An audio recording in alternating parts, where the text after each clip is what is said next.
So this is the discounted decision tree analysis. This you just apply discounting in the decision tree. That's why we call this discounted decision tree analysis. So if you have future outcomes, you get the present value. This is discounting. Why? Because future cash flows occurring at different times cannot be compared directly. That's why we need to get the present value or present worth of such. And how do we do that? Of course, you just apply your previous knowledge in compound interest. You get the present worth of that, and that will be the discounted value or the present value. So after discounting, the EMV of each decision branch can be computed. Then treat the result as a present worth. Okay, we have this. This is an example of a decision tree. This is just a funny representation.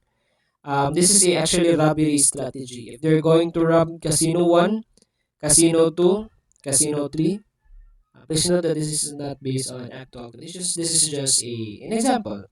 And if they're going to rob Casino 1, there is a 40% chance that they can break into vault and earn $2 million. If they can, there's also a 60% chance that they cannot break into the vault. And if they cannot break, the expected monetary outcome or consequence is zero. They will not gain anything. And then, what is this 0.8 million? This is just the expected monetary value.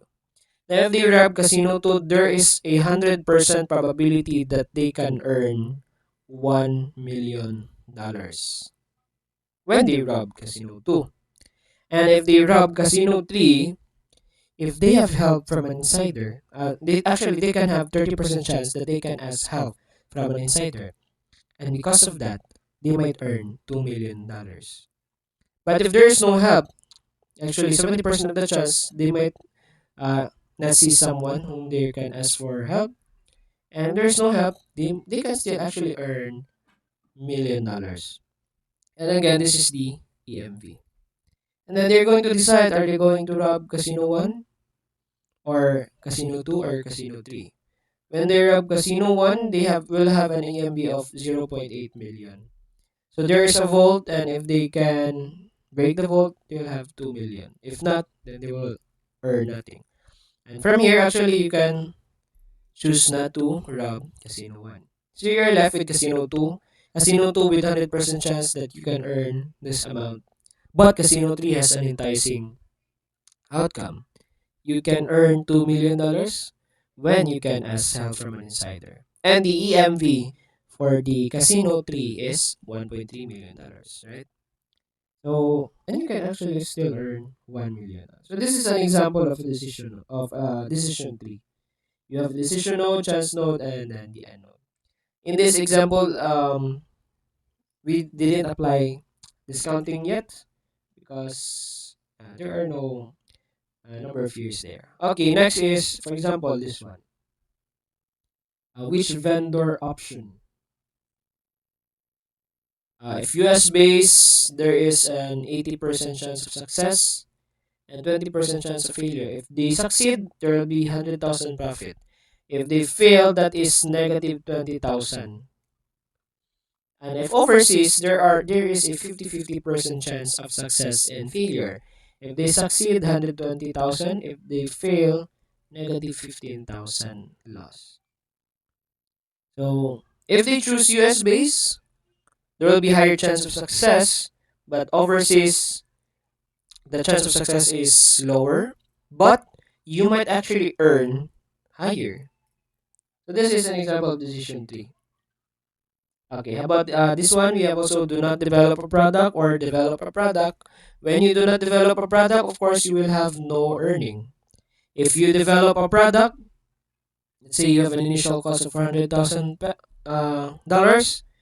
So when you develop a product, you might have a 70% chance of succeeding, 30% chance of failing.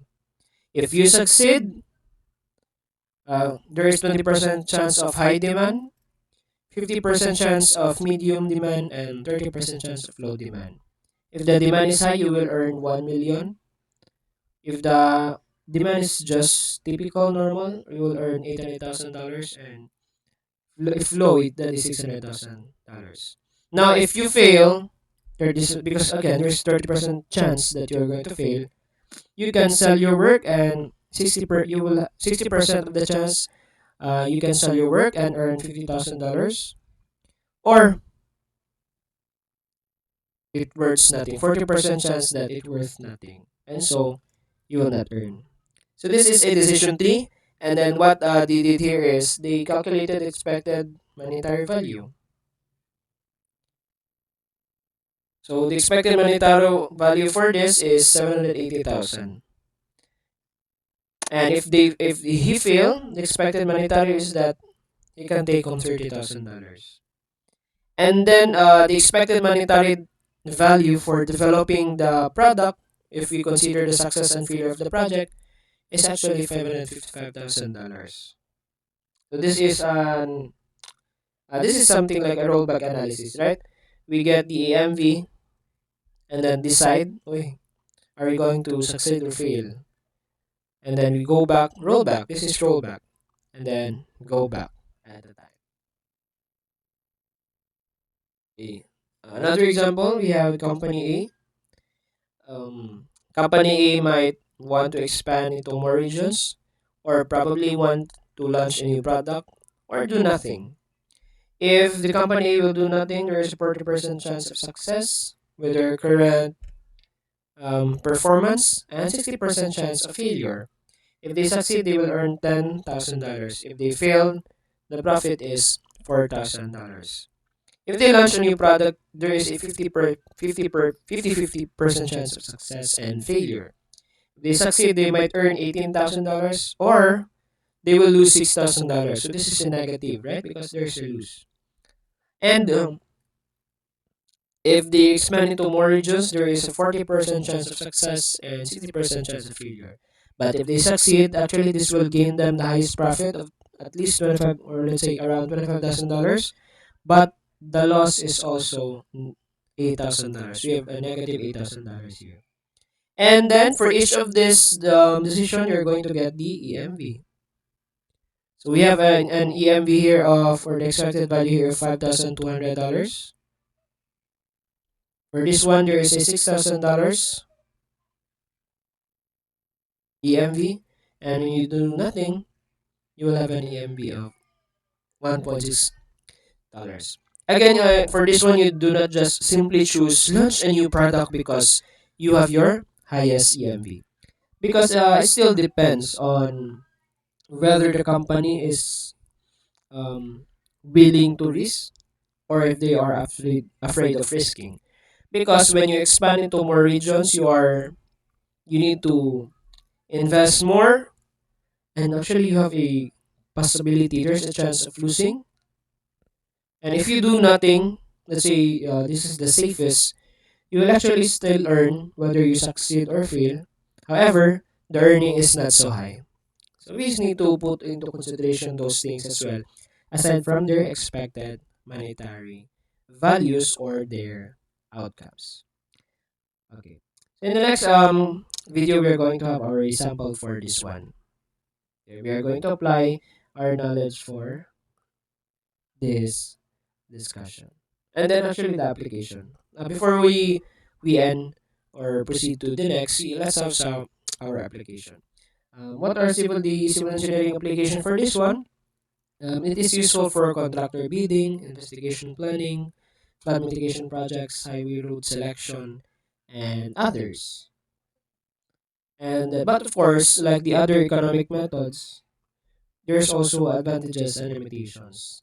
First is the advantages for this one is that it organizes complex decisions, integrates, we use probabilities and economics to support decisions, to identify which decision is the best, and this supports sequential decision making, alright? Because again, you need to um, arrange them in sequence or in chronological order, and encourages systematic analysis. However, results depend on reliable probability estimates. If the results was taken from unreliable probability estimates, then you might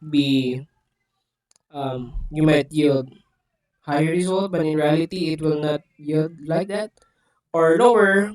values or economic consequences, when in reality you might actually earn more for that. Large trees. When we say large trees, there are several decision nodes and trust nodes and everything.